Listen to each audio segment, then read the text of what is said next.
शिक्षक नियुक्ति में भिन्नक्षम मान प्रति राज्य सरकार अन्याय प्रतिवाद में भिन्नक्षम आयोग को भेटिले बहु भिन्नक्षम शिक्षक आशायी।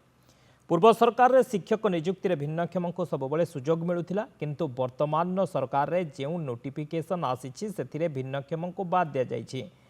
एलटीआर हाईस्कूल शिक्षक नियुक्ति एसएसडी ओएसएससी द्वारा जो शिक्षक नियुक्ति होती भिन्नक्षम को सुजोग दिगला ना जहाक नहीं राज्य बीजेपी सरकार उपर बर्षिंट भिन्नक्षम।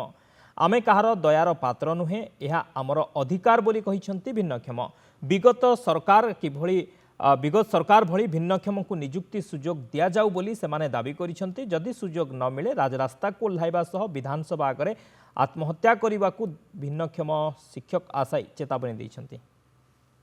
आमे आमे चाहूँ या जमी विगत किसी रिक्रुटमेंट थिला जे भली भाव में प्रोसेस थिला से भली भाव में प्रोसेस माने प्रोसेस करा जाऊ एवं नियुक्ति प्रक्रिया रे जे कोनोसी टीचरशिप हो किबा ओडिसा रो जहाँ भी गवर्नमेंट जॉब अच्छी सबुथरे आमको एला करा जाय। स्पेशली टीचर रिक्रुटमेंट वर्तमान जोटा कि कंटिन्यू स्टेज रे अच्छी जदि एइथरे आमे सुजोग न पाऊ ताले आम जीवन आमे बीएड करी बीएड सहित पूरा आमे क्वालिफाइड जहाँ भी एलिजिबिलिटी क्राइटेरिया अच्छी सरकार तरफ आमे क्वालिफाइड तो आमको एथरे सुजोग दिया जाऊ नहले आमर जीवन वर्तमान भविष्य अंधार रे। वर्तमान जो नुआ सरकार आसिले सी प्रथम आक्रोशर शिकार हेलु आमे माने न्यू इयर रो ऑफर हमको देले आ जीवन एटा आमे सबुदिन पई माने आमे मने रही जीव सर केबे भूली परिबोनी।